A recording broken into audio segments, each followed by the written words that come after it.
네, 오늘 뭐 넥스트 레벨이란 책, 한솔 교수에서 나온 책 10권이 또 완간됐다고 한 기념으로 하는 강연인데요. 어떻게 보면 1시간 동안에 10권 얘기를 다 할 수 있는 건 아닌 거잖아요. 저는 그 중에서 세 번째 그 우주에 가는 책을 썼는데, 요즘 가장 중요하게 다가오는 이슈가 인공지능인 것 같아요. 인공지능 시대에 우리 아이들을 어떻게 키워야 될까, 우리는 어떻게 자라야 될까 한 그 얘기를 같이 해보려고 합니다. 그러니까 딴 것과 달리 인공지능 시대는 아무도 살아보질 못했어요. 가지고 사실 답이란 게 있지 않습니다. 그러니까 되게 걱정이 많은 거죠. 지금 어떻게 살아야지 막 이런 겁니다. 네, 그 이야기를 차분히 해보도록 하죠. 20세기는 문해력이 있으면 살 수 있는 시기였습니다. 저희 어머니가 고등학교를 나왔다고 주장하세요. 아무리 따져봐도 우리 어머니가 고등학교를 다닐 틈이 없는 거예요. 왜냐면 우리 엄마는 저를 만 19에 낳았단 말이에요. 근데 그 전에 2년 동안 공장 생활을 하셨대요. 그럼 도대체 언제 고등학교를 다녀요? 고등학교를 다닐 틈이 없잖아요. 하지만 뭐 자식들한테 나 뭐 고등학교 못 나왔어 하기 뭐 하니까 그냥 고등학교 나왔다고 하나 보다 하고, 내가 장남인데 내 자식이 다 그렇게 생각하고 있었어요. 근데 내 동생들도 모르는 비밀이 있는데요. 우리 엄마는 작년 2월 달에 정식으로 중학교를 졸업하셨습니다. 그게 뭐예요? 평생 초등학교 졸업자였던 거예요. 초등학교 졸업자였는데 마치 고등학교 졸업한 것처럼 뻥치시면서 살았던 거죠. 근데 그게 통했습니다. 왜 통했냐면 이 문해력이 엄청나게 뛰어나셨기 때문이에요. 잘 읽고 잘 쓰고 잘 듣고 잘 말씀하셨어요. 20세기가 그랬어요. 그 문해력이 있으면 교양인으로 문화인으로 살 수 있었습니다. 근데 지금은 20세기가 아니라 21세기잖아요. 그래서 지금은 하나가 더 필요하다 그래요. 21세기는 과학의 시대거든요. 그러니까 뭐가요? 과학 문해력이 필요하다고 합니다. 그러니까 이때 이제 부모님들은 걱정되죠. 아, 과학 문해력이 필요하다고? 야, 나 고등학교 졸업한 다음부터는 과학이란 걸 해본 적도 없는데 어떡하지? 이 21세기의 과학의 지식을 어떻게 쫓아가지? 막 이렇게 생각하신단 말이에요. 근데 사실은 그건 되게 불가능한 일이에요. 여러분 이런 생각 많이 하잖아요. 내가 학교 다닐 때 공부 좀 했는데 내가 왜 애가 중학생만 돼도 시험 공부를 도와주지 못할까? 특히 과학을 도와주지 못하지? 이런 문제가 생긴단 말이에요. 제 아내가 그러더라고요. 제 아내도 되게 공부를 잘했는데 애가 중학생만 돼도 애를 하나도 못 도와주는 거예요. 그때 자기가 자주하면서 이런 얘기했어. 아, 내가 벌써 다 잊어버렸나 봐. 그런단 말이에요. 근데 뭘 대단한 걸 배웠다고 잊어버렸겠어요. 잊어버린 게 아니라요.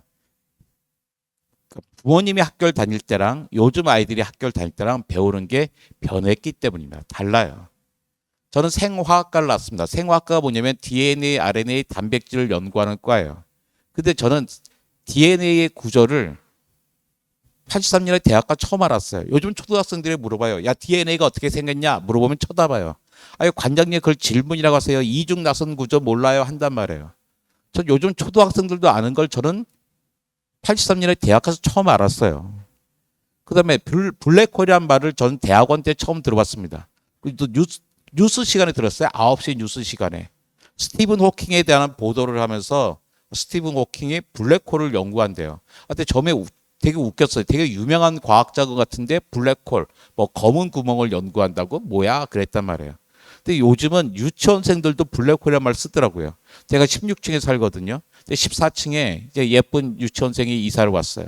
근데 얘가 매일 한두 명씩 친구들을 바꿔가면서 와서 저기 집에 초대를 하더라고요. 근데 어느 날은 내가 올라가는데 남자애랑 딱 둘이서 탔어요.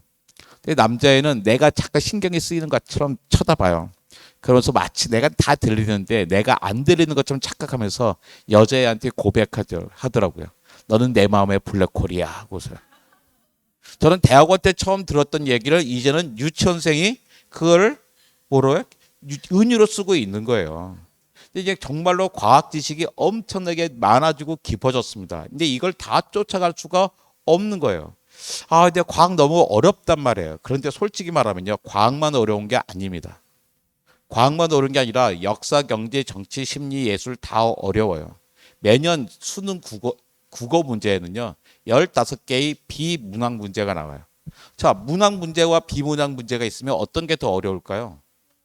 비문학이 훨씬 어려워요. 역사, 경제, 정치, 심리 이런 게 어렵단 말이에요. 그런데 사람들은 그 어려운 비문학을 들으면 되게 반성을 합니다. 아이고 내가 예술책 좀 읽을 걸. 예술책 하나도 안 읽었더니 미니멀리즘이 뭔지도 몰라서 찍었잖아. 4년 전에는 경제 지문이 되게 어려웠어요. 근데 선생님들은 안타까워하죠. 아, 우리 학교 학생들과 좀 경제책 좀 읽을 걸. 우리 학교 학생들이 많이 놓쳤겠는 걸 하고 후회를 하는데 하필은 그 어려운 비문학이 과학이면 사람들은 반성이나 후회를 하지 않고 화를 내요. 도대체 이걸 어떻게 풀란 말이야 한단 말이에요. 과학만 어려운 게 아니라 딴 것도 어려운데 유난히 과학만 어렵다고 느낍니다. 실제로 그렇거든요. 그 이유가 있어요. 가장 큰 이유는 언어가 다르기 때문입니다. 매년 노벨상 발표되잖아요. 노벨 경제학상 발표되면요. 신문에 전면 기사가 나와요. 올해 노벨 경제학상을 해설하는 기사가 나옵니다. 근데 보면 사람들은 다 읽을 수 있어요. 평상시에 경제에 관심 없던 사람들도 다 읽고 이해해요. 물론 신문 덮고 나면 기억이 안 나서 그렇지. 그런데 왜냐하면 왜 이해가 되냐면 아무리 어려워도 다 자연어로 되어 있기 때문이에요. 자연어가 뭐예요? 태어나서 자연스럽게 배운 언어가 자연어예요. 학원 다니지 않고 엄마 아빠랑 이야기하다가 저절로 배운 언어가 자연어입니다. 근데 과학은 자연어로 되어 있지가 않아요. 이상한 언어로 되어 있습니다. 이런 거예요. 뭘까요? 예, 맞아요. 만류력의 법칙입니다. 되게 사실은 간단한 거예요. 파란 공의 질량은 M1이고 초록색 공의 질량은 M2야. 근데 파란 공이 잡아당긴 힘이 F1이고 초록색 공이 잡아당긴 힘이 F2야. 근데 F1과 F2가 같대. 근데 이 힘은 거리의 제곱의 반비례하고 질량의 곱에 비례한다는 거예요. 너무나 간단한 공식입니다. 아름답고 이 공식 하나로 우리는 달까지 갔다 왔어요. 근데 어서 이런 공식을 딱 보여주면 화내요. 뭐야? 지금 싸우자는 거야? 왜 이렇게 해놨어? 왜 수학으로 풀어내? 그런단 말이에요. 근데 과학은 자연 언어가 아니라 이렇게 수학으로 되어 있기 때문에 어려운 거예요. 참 여기가 여러분이 대부분 서울에서 계시겠죠. 아마 지방에서 누가 친척이 올라면 서울을 투어를 시켜줄 수 있을 거예요. 서울 잘 알아요. 근데 서울에 와 있는 태국 사람이 태국 관광객에게 태국말로 경복궁 설명해줘요. 그 여러분은 이해하지 못하잖아요. 경복궁을 몰라서가 아니라 태국말을 이해하지 못해서 모르는 것뿐이거든요. 과학도 마찬가지예요. 가장 어려운 이유가 뭐냐면 수학입니다. 수학이라고는 전혀 다른 언어 때문에 외국말 배우는 것 같단 말이에요. 어려울 수밖에 없어요. 야, 이걸 말로 풀어내. 그래요. 좀 말로 풀어달라고 욕을 많이 해요. 그 말로 풀어볼까요? 말로 풀면 쉬울까요? 자, 봅시다. 만료기력 법칙이란 블라블라 빼고 모든 점질량은 두 점을 가로지르는 선을 따라 다른 모든 점질량을 힘으로 끌어당긴다. 이 힘은 두 상호작용하는 점질량 사이의 질량의 곱에 비례하며 두 점질량 사이의 거리에는 제곱에 반비례한다. 쉽나요? 더 어려워요. 그러다 보니까 전 세계 어린이들은 만료력을 똑같은 그림으로 배웁니다. 이 그림 하나로 배워요. 다 알아요, 전 세계 아이들은. 이게 무슨 사과나 뭐 이 사람 누굴까요? 뉴턴. 전 세계 아이들 똑같아요. 예? 뉴턴 대답했는데 딴 나라 가도 다 뉴턴이라 대답해요. 사과나무 앞에 남자가 쓰면 뉴턴이야. 근데 여기서 우리 만류력을 배웠어요. 근데 여기 만류력이 들어있나요? 없어요. 그러니까 우리는 만류력이 아니라 만류력과 관련된 어떤 일화를 배웠을 뿐이에요. 일화만 배우고서 우리 그것을 과학을 배웠다고 착각을 하죠. 제 큰딸이 초등학교 3학년 2학기까지 독일에서 자라다가 한국에 와서 4학년 2학기가 됐어요. 독일에서 되게 똑똑한 아이였어요. 아마 그 학교에서 가장 똑똑한 아이였어요. 근데 우리나라 왔더니 약간 바보가 돼요. 처음에는요, 다른 학부모들이 얼마나 우리 딸과 친하게 지내게 하려고 자기 애를 노력했는지 몰라요. 야, 그 딸이 서윤이거든요. 야, 서윤이 독일에서 왔대. 쟤랑 친하게 지내라. 영어도 잘할 거야. 아니, 독일에서 온 애가 어떻게 영어를 잘하겠어요. 말도 안 되는 얘기인데, 근데 얘는 잘 모르는 거예요. 그러니까 독일은 1학년, 2학년, 3학년 될 때까지도 자기가 배우는 사회가 1학년 때는 자기 동네, 2학년 때는 본이라는 도시, 3학년 때는 주, 4학년 돼야지 독일을 배워요. 5학년쯤 돼야 이제 유럽을 배우기 시작하거든요. 근데 얘는 우리나라 더구나 많은 걸 배우는 거예요. 한국에서 초등학교 4학년 2학기가 됐는데 4학년 1학기 건너뛰고 얘는 일산이 경기도 안에 있는지 경기도가 일산 안에 있는지 헷갈리는 애예요. 우리가 첨성대를 보려면 경주에 가야 되는지 평양에 가야 되는지 모르는 애란 말이에요. 그러니까 약간 바보 취급받고 약간 주눅이 들어있는데 2박 3일로 백화점이 하는 그 무슨 과학 캠프에 갔다 오더니 어깨에 힘이 잔뜩 들어왔어요. 아빠, 내가 이제 드디어 길을 찾았어. 나는 과학자가 되겠어. 난 과학 캠프 가서 조장도 됐어. 그런 거예요. 야, 과학이 정말 재밌더나? 아빠, 과학이 이 세상에 제일 쉬운 것 같아. 그런 거예요. 저는 과학 어렵다고 생각합니다. 과학자지만 과학 정말 어렵거든요. 내가 과학이 쉽다고, 과학 정말 쉽고 재밌었어. 뭐가 쉽고 재밌었는데 다 쉽고 재밌었어. 하나만 얘기해봐. 아빠 잘 들어. 내가 아르키메데스의 부력의 원리를 배웠어. 나 이게 제일 재밌더라고. 부력의 원리를 배웠어? 그 설명해봐. 아빠 잘 들어. 그리스에 시라쿠사라고 하는 섬이 있는데 그 섬에는 아르키메데스라고 하는 재상이 살았어. 재상은 한국말로 치면 국무총리야. 근데 그날의 왕이 왕관을 순금으로 바쳤대. 어느 소문이 돌기 시작한 거야. 이 왕관이 순금이 아닐지도 모른다고. 그 왕이 기분이 나쁘니까 어떻게 재상하게 아르키메데스에게 순금인지 아닌지 알아내라고 은밀하게 지시했지. 은밀하게가 무슨 뜻인지는 알지? 그럼 알지. 근데 아르키메데스가 알 방법이 있나? 몇 날 며칠을 고민해도 알 방법이 없었어. 어느 날 퇴근하면서 피곤해서 목욕탕에 갔는데 목욕탕에 몸을 담자마자 물이 쫙 넘친 거야. 넘칠 때 아르키메데스는 깨달았어. 그리고 뭐라고 외쳤을까요? 맞아요. 전 세계 어른이 다 알아. 유레카 하고 외쳤다는 거예요. 아빠 너무 재밌잖아. 국무총리가 알았어. 유레카가 알았다는 뜻이야. 유레카 하면서 빨가벗고 길을 막 뛰어갔대. 아빠 너무 재밌지. 그래 재밌다.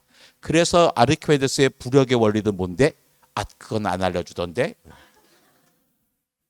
자 봅시다. 목욕탕과 유레카, 아르키메데스 이건 전 세계 어린이들이 다 아는 거예요. 근데 여기에 부력의 원리가 있나요? 없어요. 왜 부력의 원리가 안 들어있을까요? 뭐가 필요해서? 이걸 설명하려면 수학이 필요했기 때문이에요. 간단하지만 어떤 수학이 있어야 되기 때문에 방법이 없는 거예요. 과학이 어려운 이유는 있어요. 뭐가 문제다? 수학이에요. 여기에 와 있는 어린이 여러분, 여러분이 과학을 하고 싶어요. 뒤에 질문이 있더라고요. 난 과학자가 되고 싶어요. 어떻게 해야 될까요? 뭘 해야 될까요? 수학을 해야 돼요. 수학을 안 하고 과학자 될 수 있는 방법은 없어요. 나 수학 정말 어려운데 어떡하죠? 모든 사람들이 수학이 어려워요. 과학자도 수학이 어려워요. 어렵지만 해서 과학자가 된 거예요. 근데 모든 과학을 하는데 수학이 필요하지 않아요. 그래서 공룡을 연구해 수학 필요 없어요. 근데 공룡을 연구할 땐 수학이 필요가 없는데 공룡을 연구하는 공룡학자가 되려면 수학이 있어야 돼요. 그래야지 그 수학을 통해서 그 자리까지 올라갈 수가 있는 거란 말이에요. 수학을 같이 하지 않았던 사람들 절대로 공룡학자가 될 수가 없어요. 그게 문제예요. 예. 그러니까 일단 와서 그럼 일단 진로를 바꿔야겠네요. 그것도 괜찮은 방법이에요. 예. 자, 근데 그러면 그 많은 과학 지식을 다 쫓아갈 수 있을까? 그건 불가능합니다. 그러니까 과학 문해력을 간다는 것은 그 지식을 다 쫓아가는 게 아니에요. 세상에 대한 태도, 그다음에 물질에 대한 자세를 갖는 거죠. 저는 과학은 의심에 대한 잠정적인 답을 찾아가는 과정이라고 생각해요. 과학은 절대로 진리가 아닙니다. 자, 보자. 천동설로 지동설을 넘어갈 때 가장 중요한 발견이 뭐였냐면요. 목성에서 달을 4개 발견한 거였어요. 천동설이 뭐예요? 모든 천체는 지구를 중심으로 돈다는 거예요. 근데 목성에 달이 4개가 있대. 이거 뜻은 뭐예요? 모든 천체가 지구를 돈다는 게 아니잖아요. 적어도 4개는 지구가 아니라 목성을 돌고 있잖아요. 그래서 천동설, 지동설 바뀌는 계기가 돼요. 그런데 갈릴레오는 목성에서 달을 4개 발견했어요. 제가 학교 다닐 땐 13개였어. 칼세건이 책을 쓴 17개였어요. 6년 전에는 62개, 4년 전에는 79개, 재작년에는 92개가 됐어요. 아니, 목성의 달이 새로 생겨났을까요? 원래 있었죠.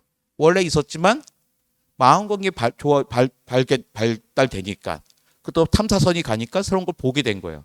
자, 더 이상 쪼갤 수 없는 가장 작은 입자가 원래 뭐였습니까? 원자였어요. 근데 원자가 제일 작나요? 원자 한가운데에 뭐가 있어요? 원자 핵이 있어요. 원자 핵을 발견하고 1907년인가에 러더포드가 노벨 화학상을 받아요. 양성자 얘기했잖아요. 원자핵은 또 뭐로 돼 있어요? 양성자와 중성자로 돼 있어요. 체드윅이 노벨상 받습니다. 양성자와 중성자는 또 뭐로 돼 있어요? 쿼크로 돼 있어요. 쿼크에서 노벨상 또 받았어요. 쿼크가 과연 끝일까요? 우린 쿼크까지 알고 있을 뿐이에요. 쿼크가 절대 끝일 리가 없잖아요. 그러니까 과학은 진리가 아니에요. 진리가 아니라 의심에 대한 잠정적인 답일 뿐이란 말이에요. 그래서 과학은 어떤 지식이 아니라 의심을 하고 잠정적인 답을 찾아가는 과정인 거죠. 그러니까 과학책이 영원할까요? 한번 산책하고 과학책을 영원히 볼 수 있을까요? 그렇지 않단 말이에요. 계속 바뀌어질 수밖에 없는 거예요. 근데 이게 바로 이게요. 의심하고 질문하는 게 바로 과학입니다. 근데 과학만 의심하고 질문하는 걸까요? 공자님이 이런 말씀하셨어요. 호심불호와 기폐야적. 뒤에 네 글자는요 포기해도 돼요. 어차피 엄마 아빠들도 다 모르는 글자예요. 앞에 다섯 글자만 아면 돼요. 호심불호학, 조화로 호, 믿을 신 안입을 조화로 배우라게요. 믿기를 좋아하고 배우기를 좋아하지 아니하면 그건 공부가 아니라 의심, 사회에 대한 패단이라는 거예요. 배운다는 게 뭐예요? 의심하고 질문하는 거예요. 의심하고 질문하기를 좋아하지 아니하고 무턱대고 믿기만을 좋아하면 공부가 아니란 말이에요. 여러분 공부가 쉬워요, 어려워요? 어려워요. 공부가 왜 어려운지 알아요? 의심하고 질문하기가 어렵기 때문이에요. 아유 뭐가 의심하기가 어려워요. 세상에 못 믿을 놈 천지인데. 그런데 믿을 분들이 너무 많은 거예요. 자, 왜 의심하고 질문하기가 어려운지 보여줄게요. 몇 가지 예만 볼게요. 오래된 전설이 있어요. 여러분 딱 그림 보여주면요 내가 무슨 얘기 하려는지 알 거예요. 내가 무슨 얘기 하려고 그럴까요? 선풍기 켜놓고 자면 죽는다. 여러분 그렇게 생각해요? 불과 얼마 전까지 그랬어요. 우리나라 뉴스예요. 9시 뉴스. 1999년 뉴스예요. 1999년 맞죠? 1999년 뉴스에 선풍기 켜놓고 자다가 호흡곤란한 사망사고 다발. 9시 뉴스, KBS 9시 뉴스예요. 이때까지만 해도 여름에 하루에 5명씩 선풍기 켜놓고 자다 죽었어요. 정말이라니까요. 근데 여러분 정말 선풍기 켜놓고 자면 죽나요? 근데 왜 이런 일이 생겼을까요? 충분히 생산할 수 있어요. 여름에 온 가족이 모여서 텔레비전 보면서 수박 먹으면서 아시안 게임 막 응원했어요. 그래서 각자 자기 방에서 잤지. 가서 잤어요. 엄마가 아침에 얘들아 밥 먹어 그런데 아빠가 안 나오시네. 야 아빠 깨워라. 아빠 일어나. 근데 야 아빠 가서 모셔와. 그랬어. 아빠 갔는데 아빠 일어나. 근데 안 일어나. 아빠 일어나세요. 막 흔들어 다니라. 우리 아빠가 왜 돌아가셨지? 돌아가셨네. 우리 아빠 건강한 분이야. 왜 돌아가셨지? 옆에 선풍기가 켜 있네. 그런 거예요. 그 당시에 집에서 에어컨 없으니까 다 선풍기 켜고 잤단 말이에요. 우리나라는 매년 하루에 20명씩 돌연사를 합니다. 하루에 20명 정도가 죽어요. 근데 그 중에 절반 정도는 자다 죽어. 자다가 이유 없이 죽는 사람이 10명이에요. 그럼 그 중에 매일 10명이 죽는데 그 중에 죽을 때 옆에 죽은 사람 옆에 선풍기가 켜 있을 확률이 절반 정도는 되겠죠. 그러니까 뭔지 이유는 모르겠어. 근데 돌아가셨네. 옆에서 선풍기가 켜 있네. 선풍기 때문에 돌아가셨나 보다 하는 거예요. 2020년에요. 독감 주사 맞고 돌아가셨던 뉴스가 그렇게 많았어요. 노인들이. 요즘 근데 그때만 나오고 지금은 안 나올까요? 그때는 하도 CBS의 김현정 씨에서 그 얘기 많이 했거든요. 어저께도 독감 백신 맞고 5명이 돌아가셨어요. 맞아요. 근데 그 다음에도 매년 독감 주사를 맞는데 그 다음 돌아가신 분이 없을까요? 매년 돌아가시죠. 왜? 노인들은 2주 동안 독감 백신을 공짜로 맞습니다. 그런데 매일 어때요? 돌연사하신 분이 있잖아요. 당연히 독감 백신 맞고 돌아가신 분이 있는 거란 말이죠. 근데 그때는 왜 문제가 되냐면 코로나 때였잖아요. 그러니까 사람들이 독감 주사를 안 맞게 하는 거야. 엄마, 할머니 독감 주사 맞지 마세요. 독감 주사 맞다가 노인들이 막 돌아가시는데 맞지 마세요 했단 말이에요. 그러니까 자식들이 손자들이 맞지 말라니까 할머니 할아버지 독감 주사 안 맞았어요. 이분이 열이 막 나. 근데 문제가 구별이 안 되는 거예요. 이분이 독감 때문에 열이 나는 건지 코로나 때문에 열이 나는 건지. 그러니까 우리나라 방역 체계가 무너질 수밖에 없는 거였잖아요. 근데 그때도 잘 확률적으로 따져보면 아무 문제가 아니었던 거죠. 근데요, 선풍기 켜놓고 죽는다는 건요, 공학자들도 이렇게 생각하는 사람 많아요. 제 친구 중에 한 명이 누리호가 성공했잖아요. 누리호 발사 성공에 정말 지대한 역할을 한 기계공학 박사가 있는데 그 친구도 선풍기 켜놓고 하면 죽는데요. 내가 어이가 없어서 아니 유 박사 말이 돼? 왜 그렇게 생각해? 관장님 선풍기 켜놓으면 산소가 소모되잖아요. 그래요. 말이 안 되는 거예요. 선풍기 딱 지나가면 지금 보세요. 산소가 이산화탄소가 되나요? 그럴 리가 없잖아요. 유 박사 무슨 말도 안 되게 그래. 난 관장님 얘기 안 들을래요. 그런단 말이에요. 왜? 자기는 그렇게 믿고 있대요. 심지어 제 아내도 선풍기 켜놓고 자면 죽는다 생각해요. 근데 물어봤어요. 여보, 왜 선풍기 켜놓고 하면 죽는다 생각해? 되게 과학적으로 설명하더라고요. 아니, 선풍기 바람에 땀이 증발하니까 어떻게 해요? 저체온증에 빠지잖아요. 그런 거예요. 되게 과학적인 설명이에요. 저체온증에. 그래서 얘기했어요. 내가 선풍기 켜놓고 자면 나는 맨날 1시에 자요. 1시에서 5시에 일어나. 20년 동안 그 생활을 바꾸지 않았어요. 하루 4시간만 자고 살았단 말이에요. 그런데 내 아내는 11시에 자서 7시에 일어나요. 그러니까 내가 자는 모습을 보지를 못해. 항상 먼저 자서 늦게 일어나니까. 근데 여름만 되면 내가 선풍기 켜놓고 잘까봐 내가 일하고 있으면서 꾸벅꾸벅 졸고 있어요. 왜 그래? 들어가 주무세요. 자기 선풍기 켜놓고 자면 죽잖아요. 그러니까 끄고 자려고 버티고 있는 거예요. 내가 당신을 위해서 선풍기 끌게요. 아니, 선풍기 켜면 어떻게 해요? 당신 몸이 열 많아서 못 참을 텐데 괜찮아요. 내가 에어컨 켤게요. 그랬어요. 이거 잘 자요. 생각해봐요. 자, 저체온증에 빠지려면 선풍기가 문제예요? 에어컨이 문제예요? 에어컨이 문제예요. 근데 제 아내는 정말 똑똑한 여인인데 왜 이런 말도 안 되는 이야기를 할까요? 자기가 가장 신뢰하는 사람, 자기 아버지, 할아버지한테 어릴 때부터 이 얘기를 계속 받아서 쇠뇌됐기 때문이에요. 그러면 내 아내의 아버지, 할아버지는 이런 얘기를 왜 했을까요? 그들도 어릴 때부터 이런 얘기를 들었기 때문이죠. 내가 신문을 찾아봤어요. 우리나라 옛날 신문이에요. 선풍기 때문에 죽었다. 잘 때의 주의. 최후로 밤잘 때 전기 부채를 틀어놓은 채 자면 어린이와 신체가 약한 사람은 반드시 감기가 듭니다. 술 먹고 선풍기 틀어놓고 자다가 그대로 죽어버린 예가 있습니다. 우리나라에 옛날부터 이런 뉴스가 나왔어요. 이런 신문 기사도 많아요. 동아일보에도 있었어요. 원래 선풍기에서 발생하는 바람이란 것은 말하자면 폭풍입니다. 바로 옆에서 선풍기 바람을 쏘이는 것은 마치 폭풍이 날 바깥에 서 있는 것 같습니다. 이런 얘기 계속 듣다 보니까 우리나라는 선풍기 틀고 자면 죽는다는 얘기가 아예 못에 박혔던 거죠. 독일에요. 믿거나 말거나는 프로그램이 있어요. 거기에 이게 나와요. 한국 사람들은 선풍기 켜놓고 자면 죽는다고 합니다. 믿거나 말거나 하고. 내가 그 때문에 독일에 10년 살면서 얼마나 스트레스를 받았는지 몰라요. 또 이런 게 많습니다. 내 버스를 타고 가는데 어떤 어머니가 한 8살쯤 된 딸한테 얘기하는 거예요. 엄마가 책에서 읽었는데 있잖아. 물에다 대고 너 참 착하구나. 이쁘다. 우리 친하게 지내자. 하고 예쁜 말하고 얼리면 눈송이처럼 예쁜 결정이 생기고 이런 결정이 난 너 싫어 꺼져 죽어버려 나쁜 말하고 생기면 못생긴 결정이 생긴대요. 그 어머니가 무슨 책을 읽었을까요? 물은 답을 알고 있다는 책이 있었어요. 기억나십니까? 물은 답을 알고 있다. 그러니까 정말 물에다 좋은 말 하면 이런 게 생기고 이런 나쁜 말이 생긴대요. 그 책이 6년 전까지 70만 권이 팔렸어요. 얼마나 말많이 친척해요. 여러분 정말 그렇게 생각해요? 물에다 좋은 말 하면 예쁜 결정 생기고 나쁜 말은 못생긴 결정 생길까요?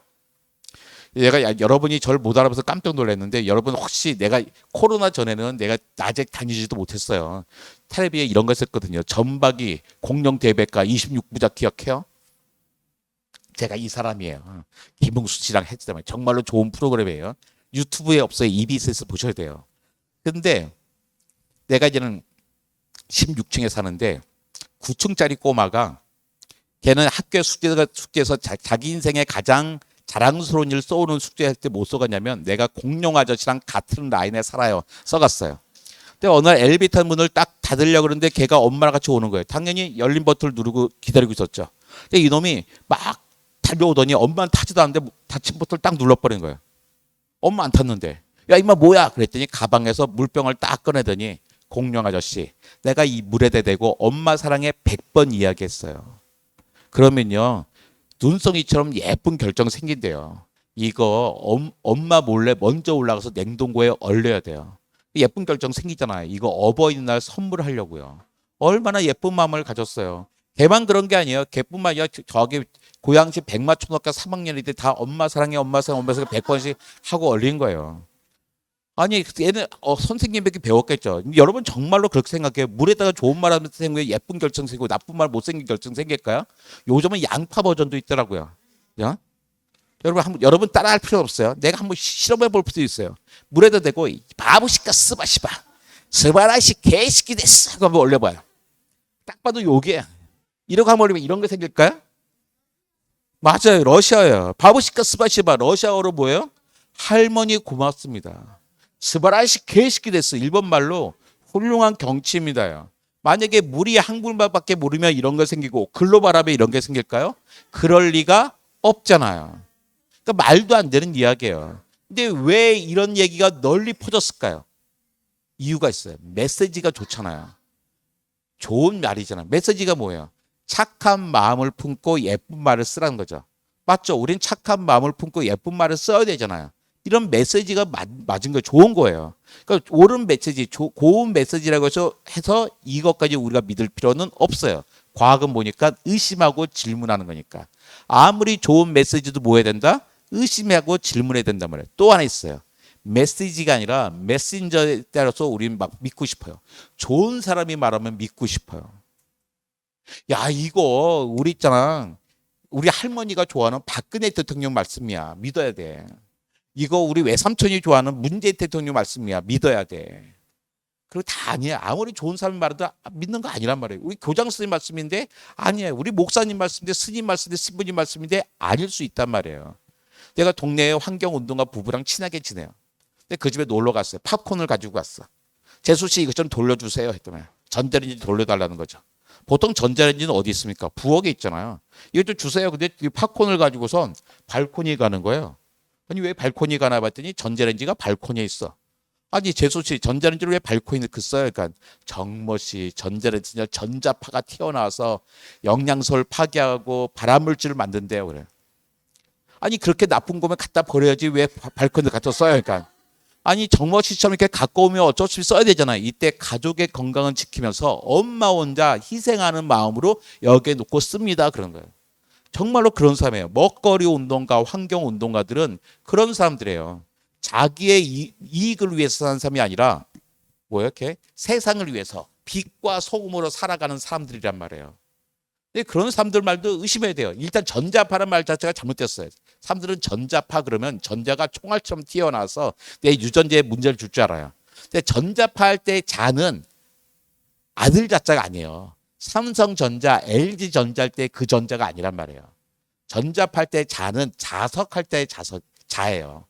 전기장과 자기장이 합쳐진 전자기파가 있어요. 내 전자기파가 맞는 말이야.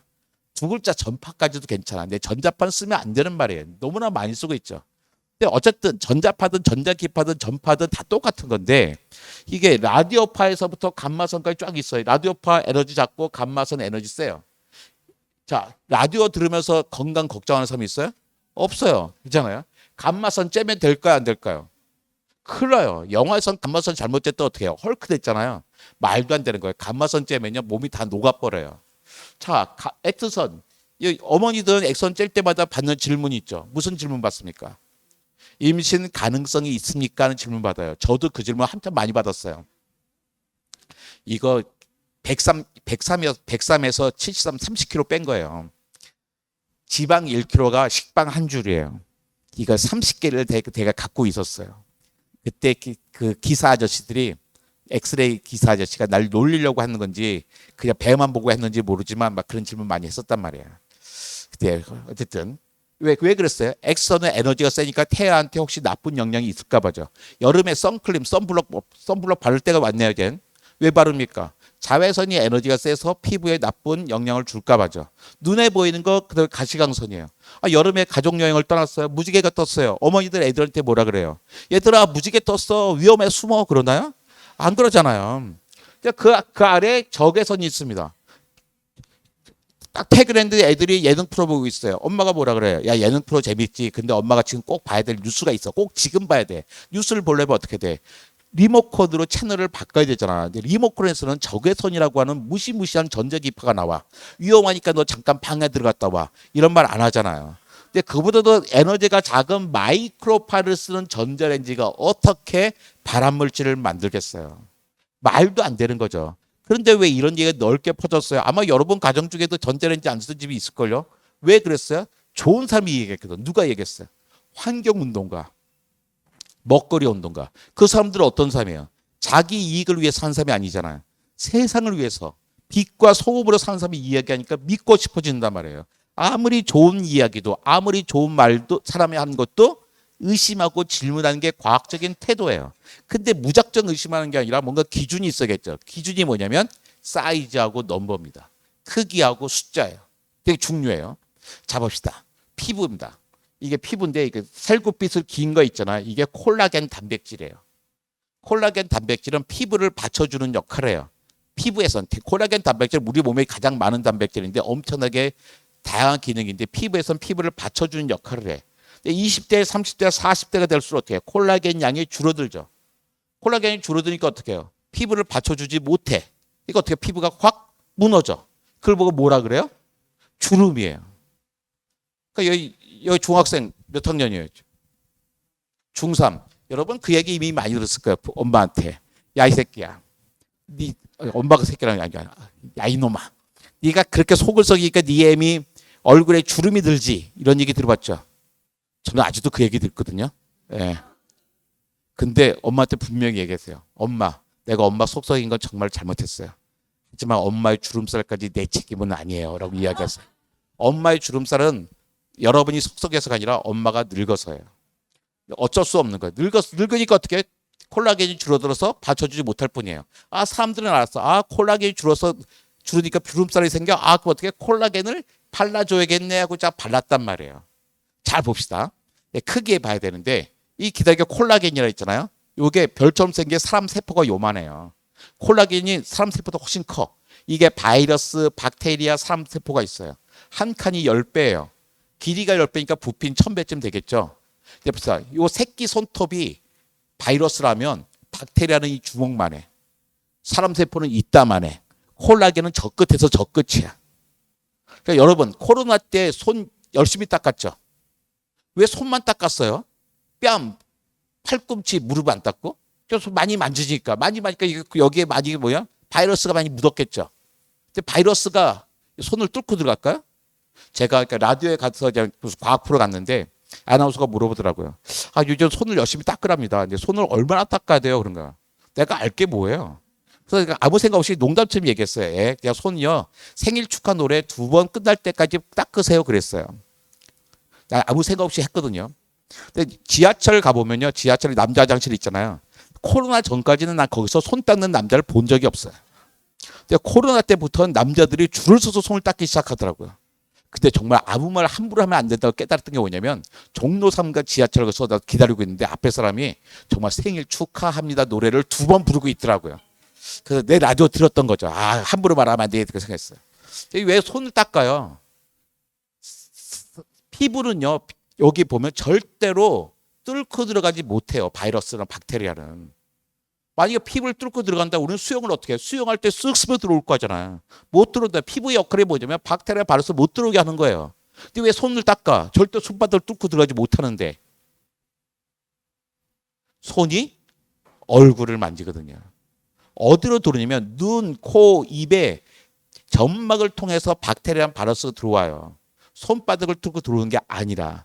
여러분 팔꿈치는 왜 안 닦았을까요?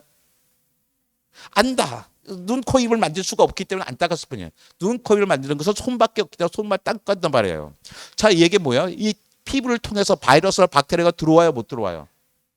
못 들어와요. 여기에 있는 바이러스, 박테리아도 못 들어오는데 사람 세포보다 훨씬 큰 콜라겐이 피부를 뚫고 들어올까요? 들어오지 못할까요? 못 들어와요. 콜라겐이 거대한 단백질이란 말이에요. 만약에 콜라겐이 들어온다고 한다면 박테리아랑 바이러스는 통과할까요? 어떻게 될까요? 그냥 무사 통과하잖아요. 우리 수영도 못해요.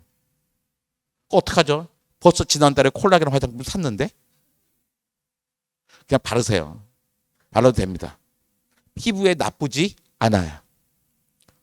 보습 효과가 있어요. 하지만 절대로 주름살에 도움이 되지는 않아요. 과학적으로 안 됩니다. 내가 이 이야기를 라디오에서 텔레비 나가서 몇 번 했더니 할 때마다 저게 날라오더라고요. 뭐야? 내용 증명이라는 게. 콜라겐 화장품 회사에서 너 한 번만 떠들고 다닐봐. 콜라겐 화장품 효과 없다고. 너 고소해 버릴 거야 그래요.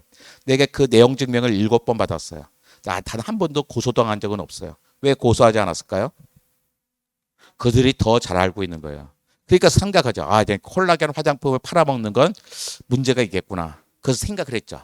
바르는 콜라겐 안 되겠어. 그 뭐였고요?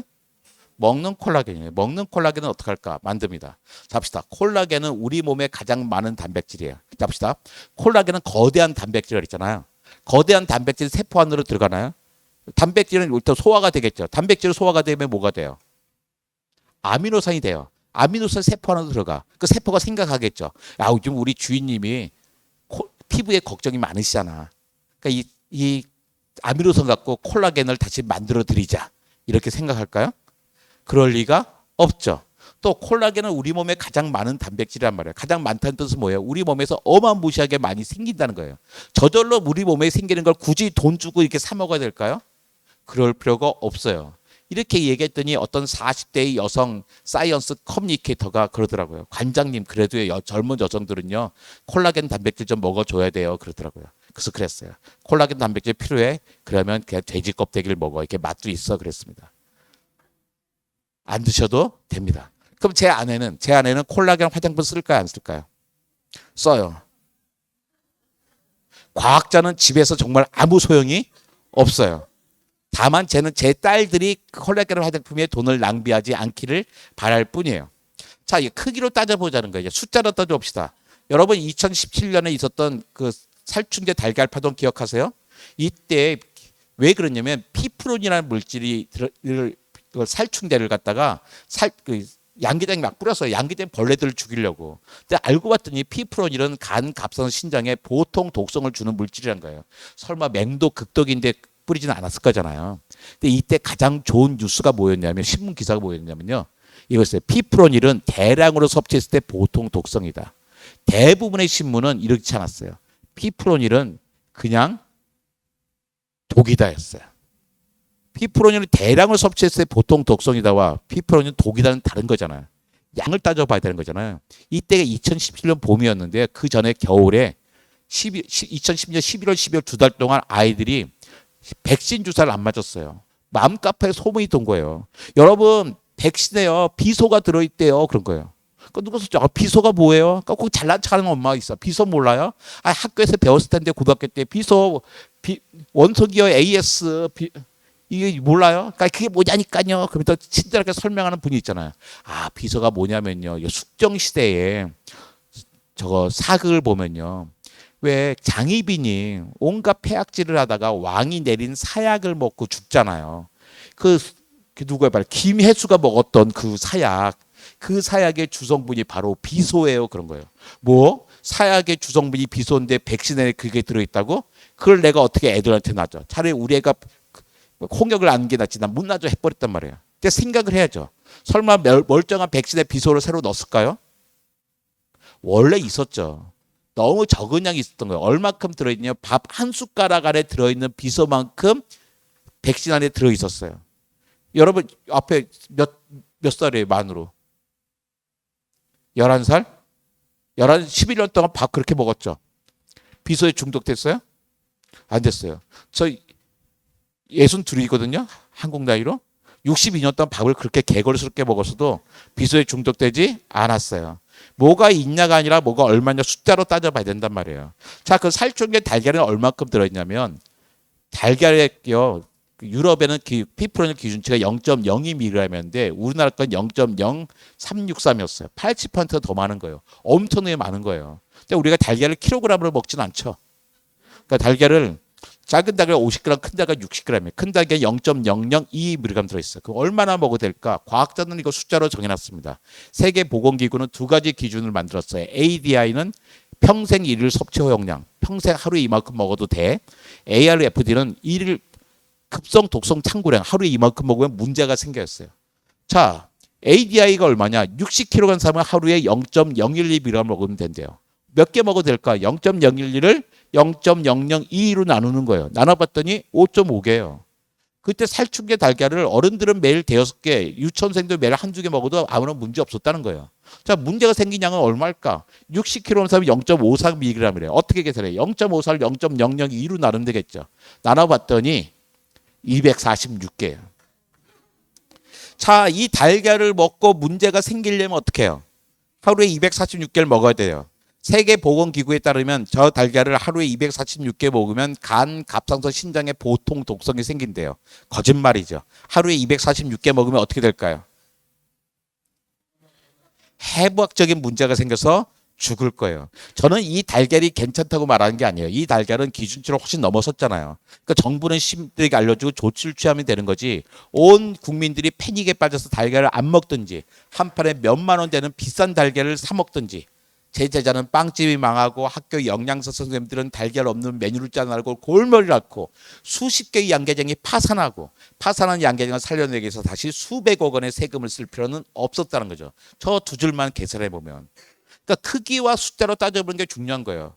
그러니까 우리가 과학 문해력을 갖는다는 것은 내가 과학자가 되겠다는 게 아니라 내가 좀 더 안전하게 안심하면서 내 돈과 세금을 전략하면서 쓰는 거죠. 어떻게 하면 명랑하게 살까를 따져보기 위해서인 겁니다.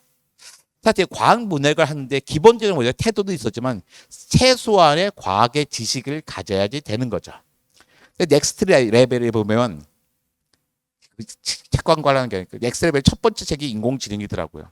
그래서 딴 얘기를 하다가 인공지능 이야기를 그래서 지금부터 해보려고 그래요. 왜? 지금 우리가 인공지능 시대에 살고 있기 때문이에요. 제가 좋아하는 작가예요. 윌리엄 깁슨이라고 하는 SF 작가인데 이 사람이 경제지하고 인터뷰에서 이런 얘기했어요.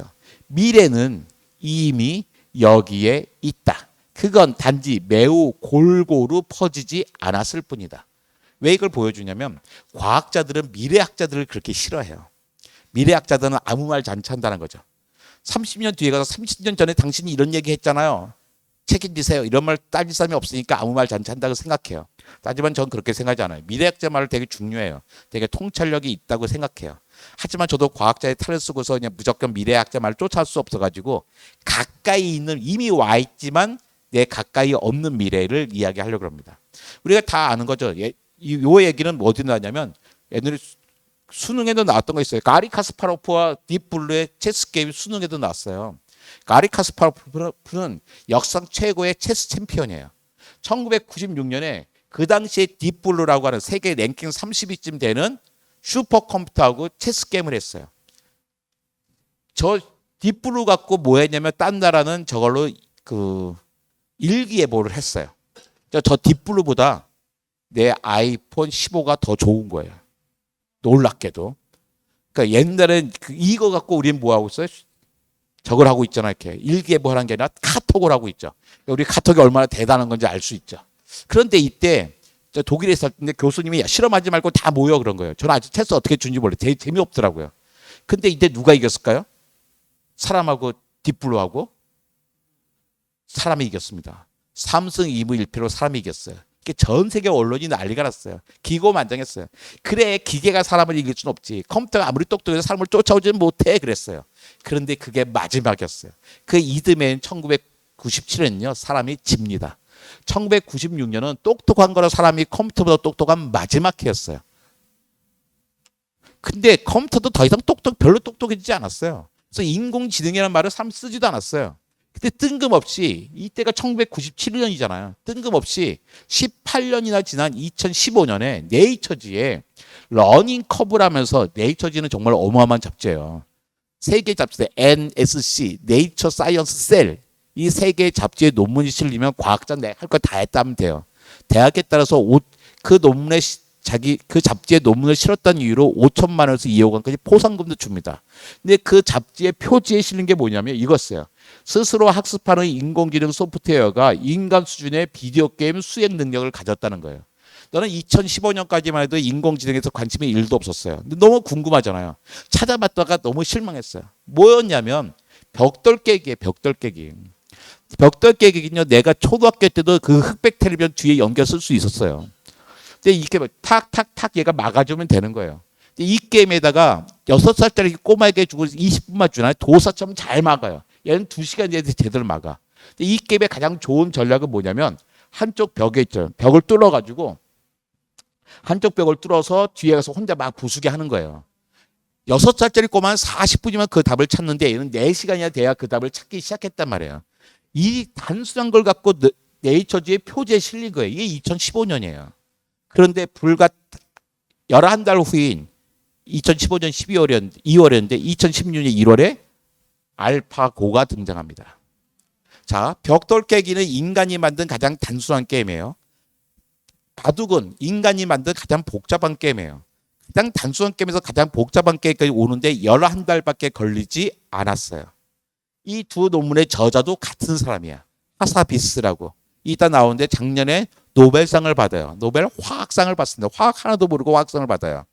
근데 이게 뭐냐면 기계학습 러닝 커브 있잖아요. 옛날에 사람이 가르쳐 주려고 그랬어요. 가르쳐 주려는 못했는데 사람이 가르쳐 준 게 아니라 너 혼자 학습해 하니까 엄청나게 빨리 발전해 버리는 거예요. 이때 처음에 이 논문이 나온 다음 날 제가 차를 운전하면서 그 손석희와 이세돌의 인터뷰를 들었어요. 손석희 씨가 이세돌에게 묻습니다. 그 알파고가 이세돌 씨에게 도전을 했다면서요.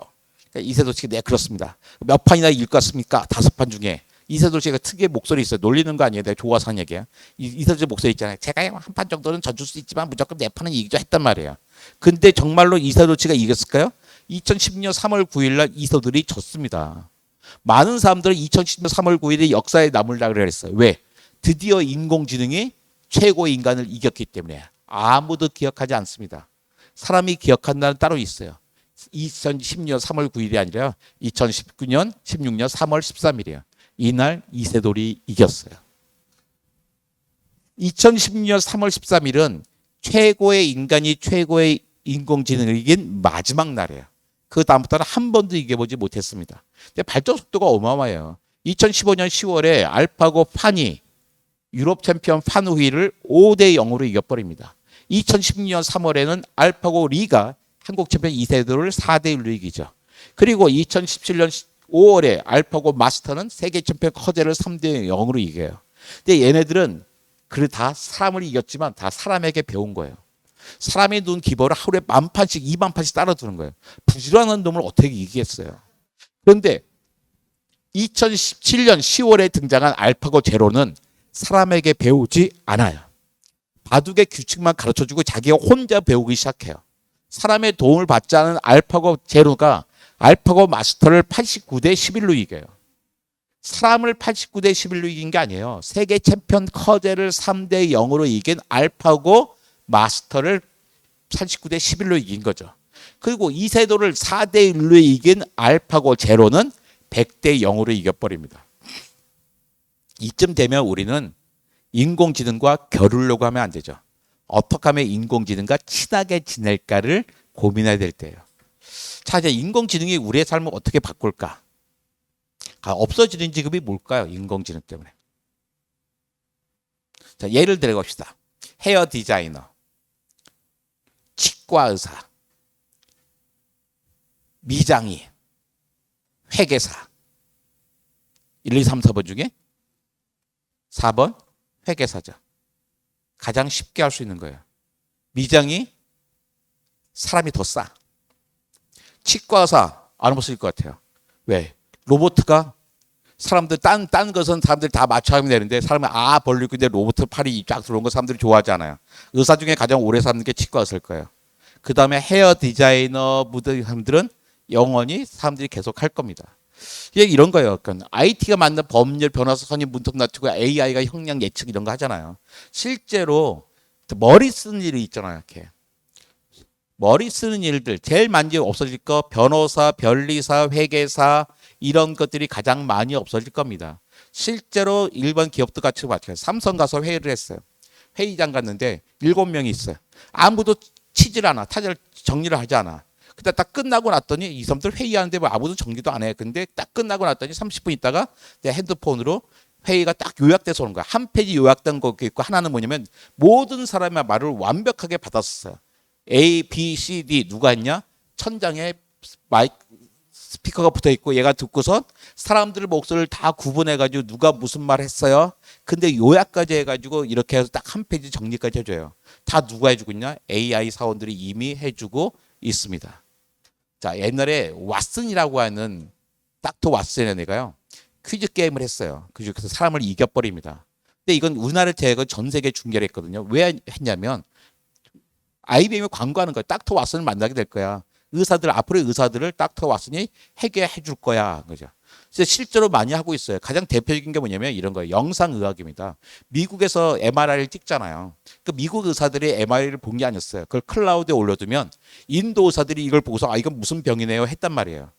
근데 생각해 보니까 그럴 필요가 없는 거예요. 우리나라에 그 인공 뇌과학하는 사람들 많잖아요. 야, 지금도 어차피 찍으면 나중에 옛날 사진을 보고 찾잖아. 그럴 필요가 뭐 있어.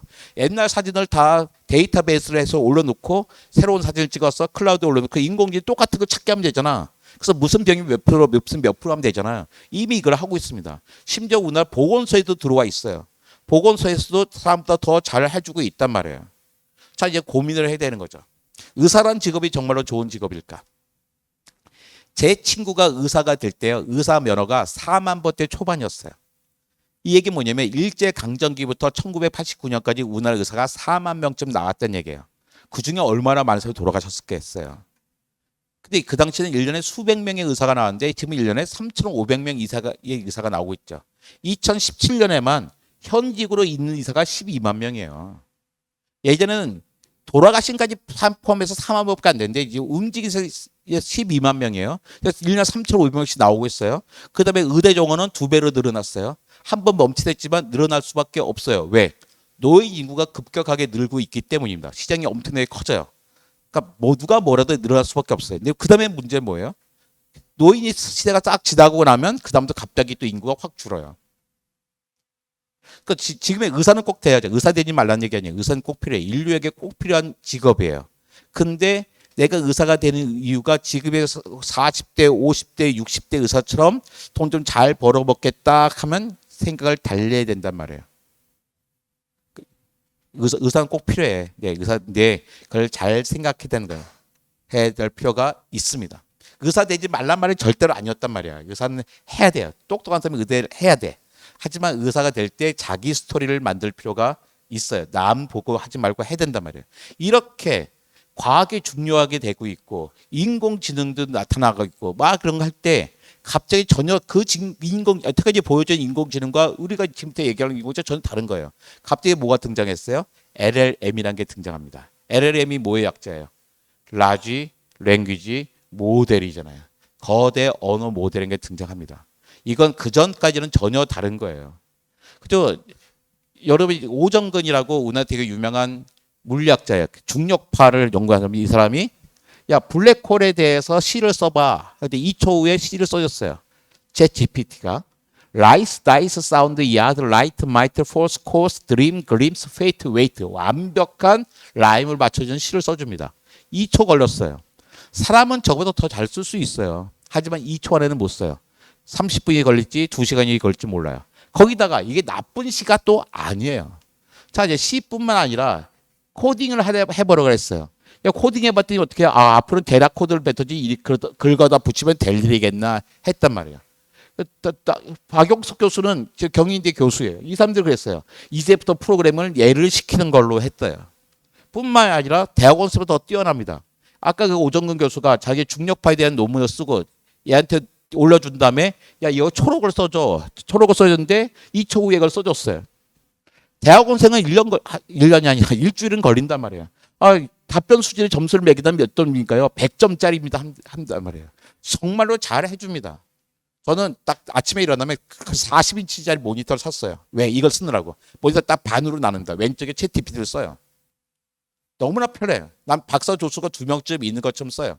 나는 아직까지는 되게 뭐로 써요? 검색기를 쓰는데 검색도 기술이에요. 그렇시다. 구글로 검색하잖아요. 검색 잘하는 사람과 못하는 사람이 있어요. 잘하는 사람들은 어떤 키워드를 어떤 언어로 쓸까를 찾아 합니다. 잘 검색해줘요. 그러면 아무리 잘 찾아줘도 내가 다 열어봐야 되잖아요. 근데 GPT한테 지가 열어보고선 자기가 정리해 준다는 게 시간을 절약해 주는 거죠. 근데 문제는 뭐예요? 예술 역할도 한단 말이에요. 내가 이제 2022년에 그 GPT 갖고서 그림을 그리기로 하겠어요. 공정 좀 그려줘야 했으니 이런 그림을 그려줘요. 금방 나왔어요. 하지만 실망했어요. 공룡인데 봐요. 사지가 곤충도 아니고 6개나 했어요. 말이 돼요? 말도 안 되는 그림을 그려줬어요. 그런데 어디다가 쓸모가 있을까? 영화 감독. 한때 관심이 있어가지고 영화 감독은 뭐냐면 대본만 써주는 게 아니라요. 그 대본에 맞춰가지고 그림을 그려줘야 돼요. 그래야지 카메라를 어떻게 잡아야 될지 어떤 무대 장치를 해야 될지 알잖아요. 그림을 일일이 그려줘야 되는데 감독들이 이걸 너무나 힘들어해. 그래서 내가 이것을 한번 시켰어요. 야, 킹콩이야. 킹콩 영화인데 킹콩의 에베레스트가 이제 그 무슨 엠파이어 스테이트 빌딩 밑에 킹콩이 올라가잖아요. 그 장면을 티라노로 해줘 했더니 금방 탁 튀어나와요. 왜? 이건 엄청나게 많은 데이터가 있기 때문에 금방 해줄 수 있는 거죠. 근데 데이터가 없는 것과 해봤어요. 데이터가 없는 게 뭘까? 우리 가족 사진은 없겠죠. 우리 가족 사진을 주고선 2016년의 그림이에요. 우리 가족들이 보면 깜짝 놀랄 거예요. 자기 사진 막 이런 데 가있다고. 이걸 그려봤더니 이상하게 그려져요. 이거랑 뭐가 똑같아? 하나도 안 똑같잖아요. 그러니까 얘는 라지 랭귀지 모델이에요. 많은 데이터가 있어야지 된단 말이에요. 데이터가 없으니까 제대로 못 그리는 거예요. 내가 요구한 게 있었어요. 이 그림을 가지고서 야 고풍으로 그려줘 했더니 이렇게 그려져요. 무슨 미친 가족도 아니고 난 아들도 없는데 아들 그려주고. 자 이때가 몇 년? 2023년이에요. 올해 들었어. 2025년 되니까 완전히 또 달라집니다. 그래가지고 이제 고풍으로 그려져 했더니 그 사진을 정말 고풍으로 그려줬어요. 그래서 점점 많이 가기 시작하죠. 이 다 해봤잖아요. 야, 이번에 뭐로 해볼까? 피카소 풍과 안 해보신 분 없어. 지브리 풍으로 해봐라. 완벽하게 해준단 말이에요. 자, 이건 왜 그래? 피카소도 데이터가 많고 지브리도 데이터가 어마어마하게 많잖아요. 다 해서 된 거야. 그 데이터가 없는 게 뭐가 있을까? 김홍도 풍이 어떨까요? 자, 김홍도 풍으로 해봐 했어요. 이렇게 해줘. 잘 그린 것 같지만 내가 뭘 갖고 있어요? 한복을 여자 옷을 입고 있어요. 데이터가 부족한 거예요. 자, 근데 이미 한국 사람들이 많이 했어요. 이제 금방 잘 나올 겁니다. 내 사진을 가지고서 아무 얘기지 않고 이 사진만 보고 네가 판단해.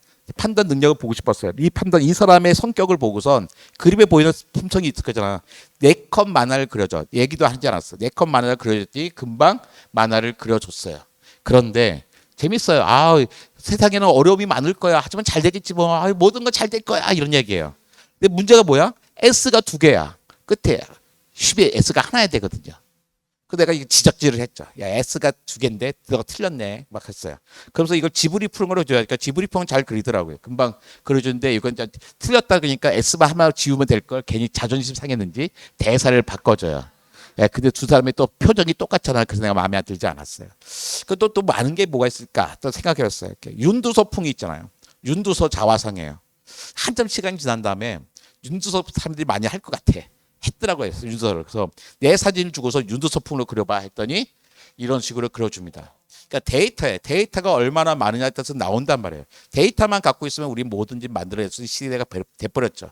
미래는 이미 여기에 있어요. 우리가 내 주변에 많이 퍼져 있지 않을 뿐인 거죠. 1965년에 이정문 화백, 이정모와 이정문은 아무 상관이 없는 사람이에요. 그 사람이 1965년에 35년 후에 2000년에 미래상을 그려달라 그랬어요.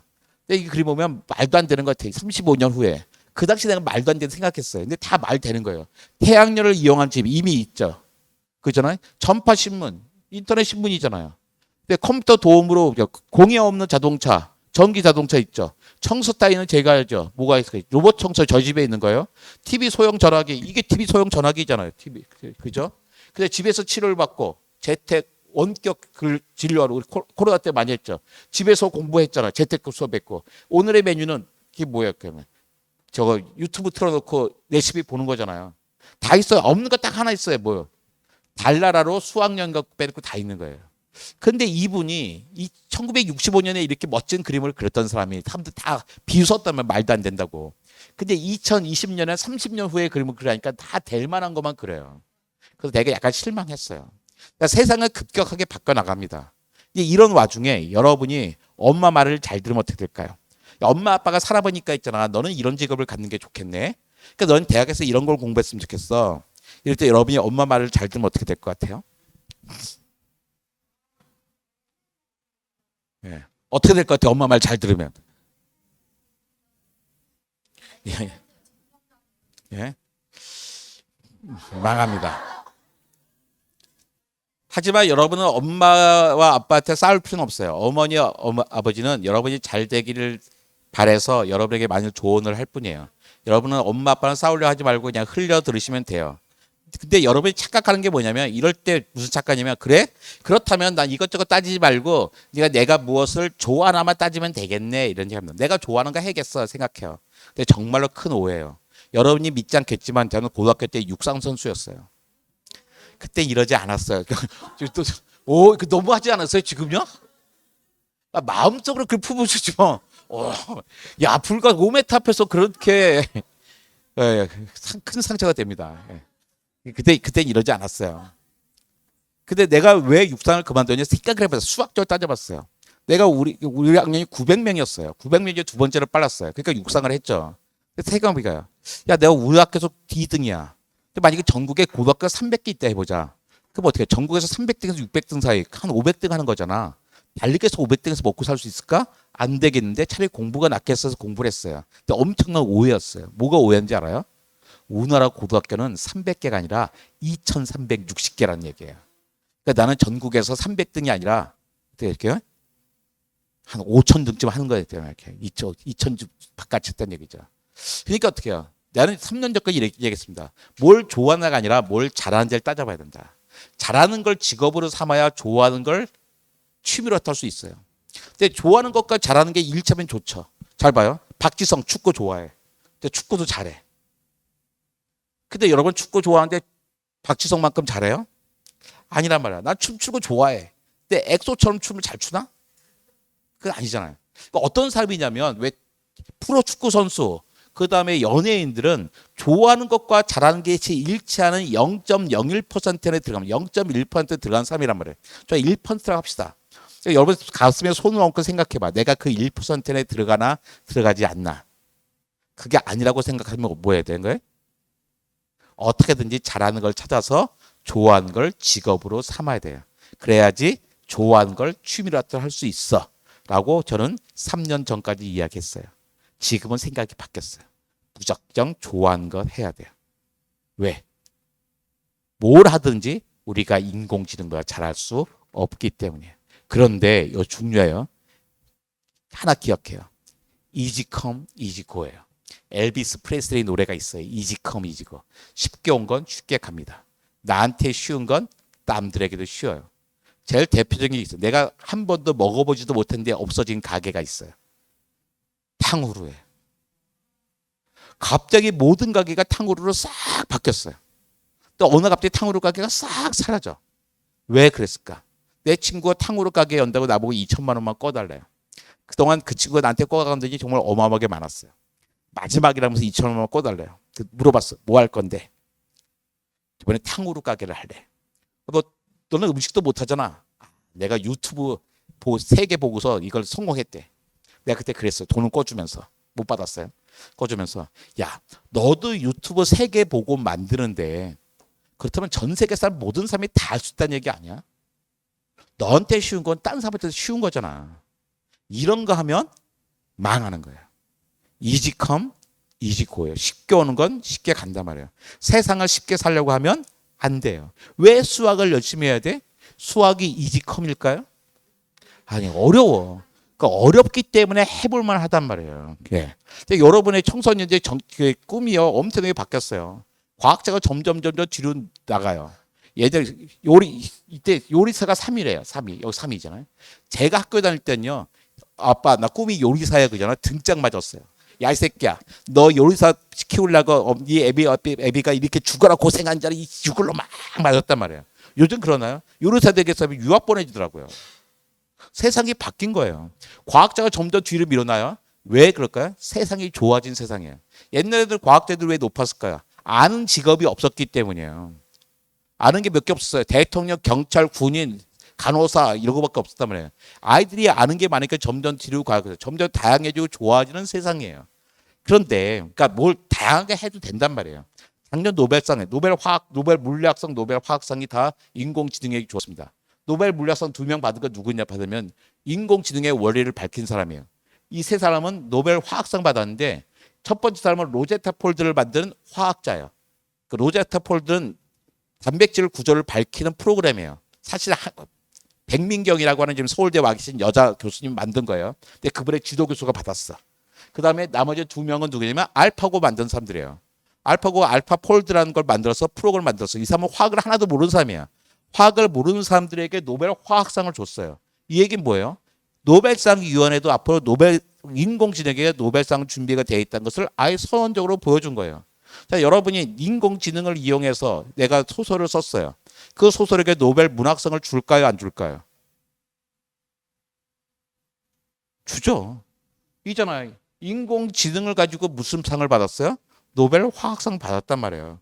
이제 인공지능을 사용하는 건 당연한 거예요. 내가 대학교 다닐 때 학교 땡땡을 치고서 노트가 없으니까 제가 친구 노트를 빌려다가 복사를 했어요. 우리 아버지가 나한테 실망했다 그랬어요. 정모야, 수업을 땡땡이 칠 수도 있어. 하지만 땡땡이 쳤으면 어떻게 해요? 친구 노트를 빌려다가 네가 베껴 써야 되는 게 기본 자세 아니야? 복사를 해? 이건 너무 학생으로서 자세가 아니지 않아? 그랬단 말이에요. 복사하는 일이 나쁜 일인가요? 아니잖아요. 제가 유학할 때 그때 인터넷이 막 생겼어요. 인터넷으로 넷스케이프라는 프로그램으로 막 검색을 했어요. 논문을. 우리 교수님이 나한테 너무나 실망했다 그랬어요. 나 정말 너 성실한 줄 알았더니 논문을 갖다가 인터넷 찾아. 도서관에서 막 찾아야 되는 거 아니야? 너 공부 그렇게 쉽게 하려고 그래? 했단 말이야. 요즘 인터넷으로 검색하는 게 부끄러운 일인가요? 부끄러운 일이 아니잖아요. 자, 그러면 인공지능을 사용하는 게 부끄럽고 감춰야 될 일일까요? 전혀 그렇지 않습니다. 자, 인공지능이 좀 정청할까? 인공지능도 알파, 고도 다양한 버전이 있잖아요. 다양한 버전 갖고 미국의 SAT, 미국의 수능을 보게 했어요. 옛날 버전은 8등급이었는데 요즘 버전은 1등급을 받았어요. 이 얘기는 뭐냐면 인공지능이 아이들보다 수능 성적을 더 높게 받는다는 거예요. 그것만 그럴까? 인공지능이 정신과 의사를 대신해 봤어요. 근데 보니까 어떻게 해요? 인공지능이 라지 랭귀지 모델의 인공지능이 어떻게 해요? 그 정신과 의사보다 더 정확하게 진단을 해냈단 말이에요. 이번에 의사 정원 2배로 늘린다니까 의사들이 건방진 얘기했죠. 전공의들이. 너 정말 2등급한테 진단받고 싶어? 그런 얘기 했단 말이에요. 근데 그 속에 되게 불쾌했어요. 근데 앞으로 그 친구들에게 계속 의사들에게 진단 받을까요? 엄청나게 많은 앱들이 나와요. 의사들이 진단할 때 어떻게 해요? 되게 말로 하잖아요. 말로 하고 몇 가지 데이터를 갖고 하는 거잖아요. 저도 생화학이고 임상생화학을 배웠거든요. 임상생화학 배울 중요한 게 뭐냐면 신문 보는 거예요. 신문 요즘 홍콩 감기가 돌고 있어 이런 게 가장 중요한 요소예요. 대화할 때. 지금도 마찬가지입니다. 병원 갈 때 아유 이제 결막염이네요. 왜 그 여름에 결막염이 돌 때기 때문이에요. 감기예요. 왜 감기가 돌 때기 때문에 그런 얘기를 하는 거거든요. 실제 통계적으로 맞는 이야기예요. 근데 앞으로도 계속 그렇게 될까요? 의사의 일상들은 많이 바뀌게 됩니다. 이제는 어떤 시대냐면 로봇과 인공지능의 시대예요. 우리가 뭘 하더라도 인공지능과 로봇보다 더 잘할 수는 없어요. 그러니까 어떻게 살아야 될까? 이제는 로봇과 인공지능에 관심 없는 거를 제스는 찾아내야 됩니다. 주로 몸 쓰는 게 많아요. 근데 이럴 때 유행 따라 살고 공부하면 망해요. 제가 대학 다닐 때 고려대학교에서 수석이 나오는 과가 뭐였냐면 유전공학과라고 있었어요. 요즘 고려대학교에 유전공학과가 없어요. 그때는 1980년대는요. 유전공학이라는 게 요즘 인공지능처럼 유행어였어요. 뉴스마다 유전공학이 나와가지고 과 이름을 유전공학으로 바꾸면 수석이 나왔다니까요. 근데 이제 유전공학이라는 이름이 없어져 버렸어요. 쓰지도 않습니다. 유전공학이란 말을. 나 생명공학 이런 말 쓰죠.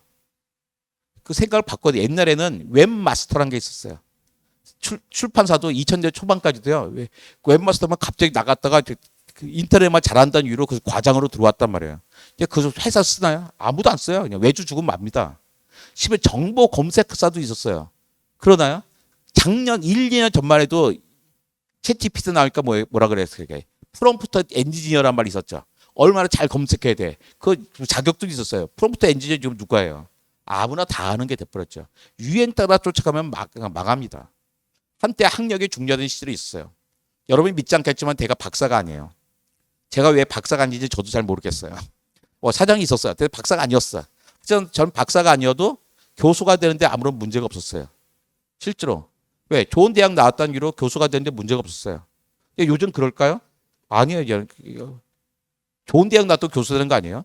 자, 학력 시대가 지나가니까 어때요? 경력 시대가 됐습니다. 어디 나갈 때 무슨 경력이 되게 중요했어요. 요즘 경력 봅니까? 옛날에 선배님 미안한데요. 저 다음 주부터 다른 회사로 옮겨가기로 했어요. 야, 임마, 그러면 어떻게 의리가 있지? 한 달은 더 있어야지. 인수인계 정확하게 해야지. 그러면 안 돼. 그랬단 말이에요. 요즘 그러나요? 선생님 죄송한데요. 저 다음 주부터 저출 회사로 옮기게 됐습니다. 그래? 축하해. 다음 주부터 간다고? 그럴 거 없고 지금 당장 나가. 15분 안에 나가. 절대로 컴퓨터에 손도 대지 말고 너 집만 챙겨서 나가. 그 친구가 뭐 했는지는 다 알아요. 클라우드에 다 있어서. 이제 경력 중요하지 않아요. 인수인계 필요하지 않아요. 그래서 뭘 요구해요? 이 사람들은요. 스토리를 찾습니다. 이 사람이 어떤 스토리를 갖고 있는 사람인지 찾아야 돼요. 그래서 제일 중요한 게 뭐예요? 아카이브예요. 여러분 저거 많이 쓰죠? 인스타그램 제일 많이 쓰잖아요. 인스타그램에다가 함부로 올리면 안 돼요.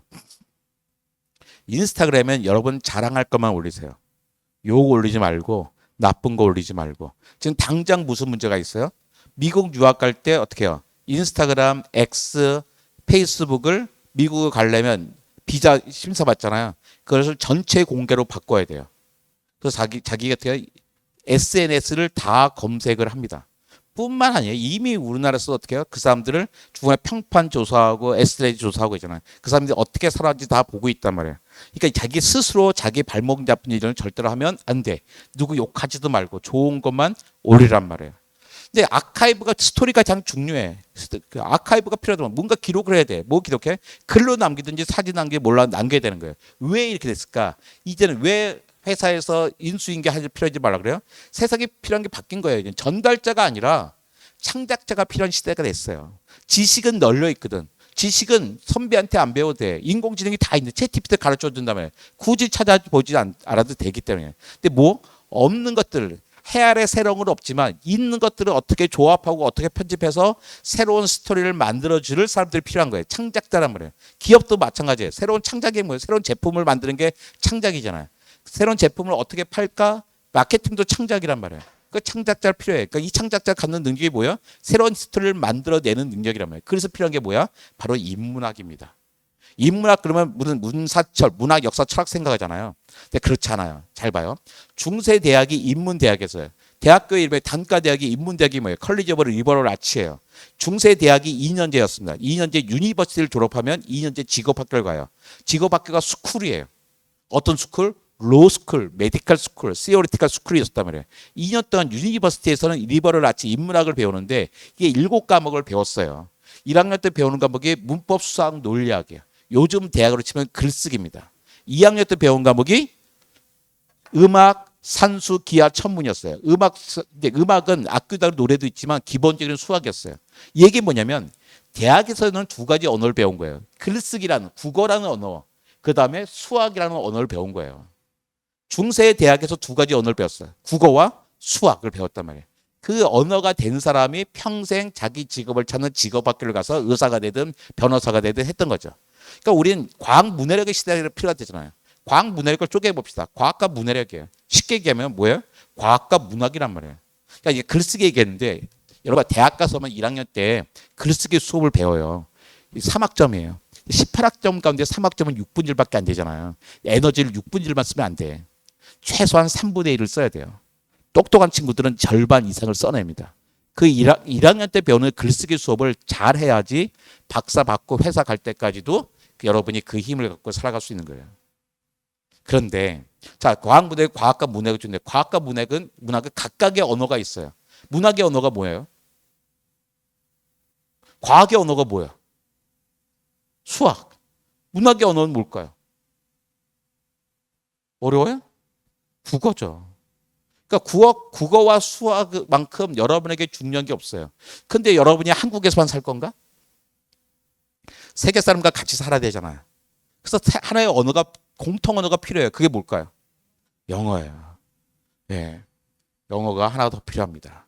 이 국영수가 정말로 중요해요. 왜? 인공지능을 사용하기 위해서예요. 인공지능은 뭐를 사용해요, 우리가? 언어를 가지고 인공지능을 사용합니다. 언어가 되는 사람들은 인공지능을 조수로 쓸 수가 있어요. 근데 언어가 되지 않으면 인공지능을 조수가 아니라 인공지능과 적수로 살아야 돼요. 자, 우리가 인공지능과 싸워서 이길 수 있어요, 없어요? 없어요. 인공지능을 적수로 삼으면 절대로 안 돼. 인공지능을 뭐로 삼아야 돼? 조수로 삼아야 돼.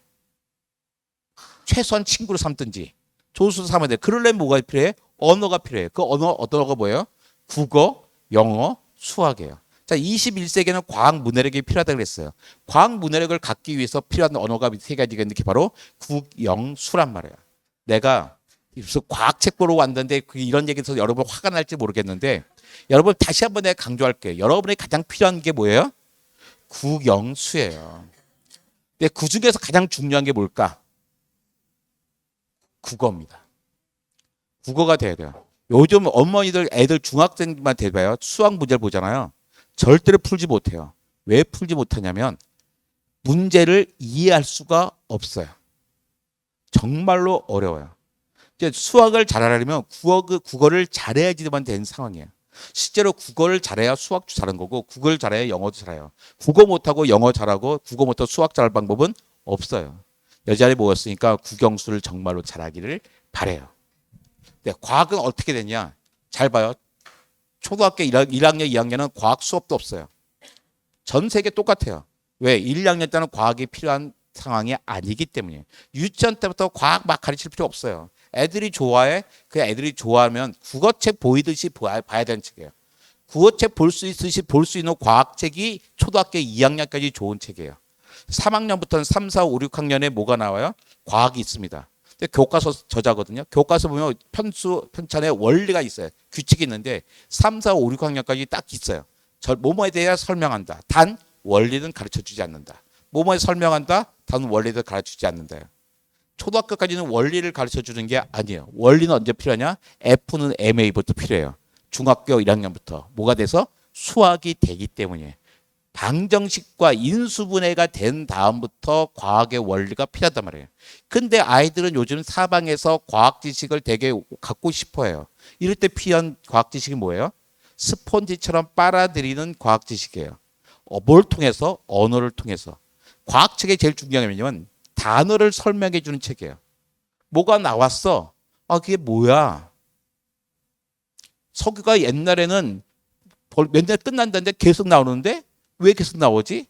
가채연도라는 게 있어. 가채연수. 가채연수가 뭐야? 이것을 얼마나 더 파낼 수 있는 단어가 있단 말이에요. 아이들이 과학을 어려워하는 이유는 뭐냐면 단어가 어렵기 때문입니다. 별게 없어요. 원리가 안 나오는데 왜 어려워? 단어 뜻을 모르기 때문이에요. 그런데 국어책에서는 그 단어를 알려주지 않아요.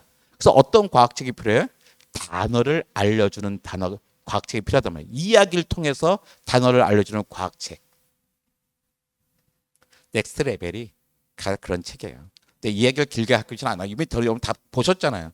여기에는 이제 9경 10종이 있고요. 저는 이게 한 종밖에 안 썼어요. 우주 탐사밖에. 제가 본 책은 몇 권 안 돼요. 제가 좋아하는 사람 인공지능 봤고요. 로봇 제가 친구니까 한재권 지금 봤고, 기후위기에 관심 있으니까 봤고, 예, 팬데믹 때 내 친구가 썼으니까 봤고, 예. 그 다음에 그 10번째 책, 그 과학사 내가 원래 또 과학형 관심 있으니까 봤고 이 정도예요. 근데 이 책들이 보면 교과서하고 연계가 돼 있습니다. 교과서들이 쭉 있잖아요. 교과서처럼 맞춰서 보는 거예요. 여기서 보자. 3, 4, 5, 6학년. 왜 3, 4, 5, 6학년? 1, 2학년은 과학 수업이 없기 때문입니다. 그러니까 굳이 이것과 맞춰서 봐야 되냐? 난 그럴 필요는 전혀 없다 생각해요. 왜? 애들은 용어들이 있잖아요.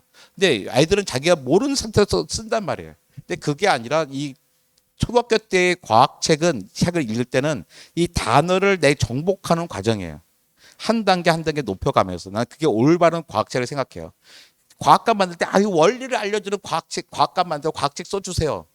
그런 책 나와요. 이렇게 딱 그러지 마요. 되는 일이 아닙니다. 미리 갈 필요도 없어요. 근데 또 과학 지식은 또 어떻게 해요? 과학 지식은 계속 바뀐단 말이에요.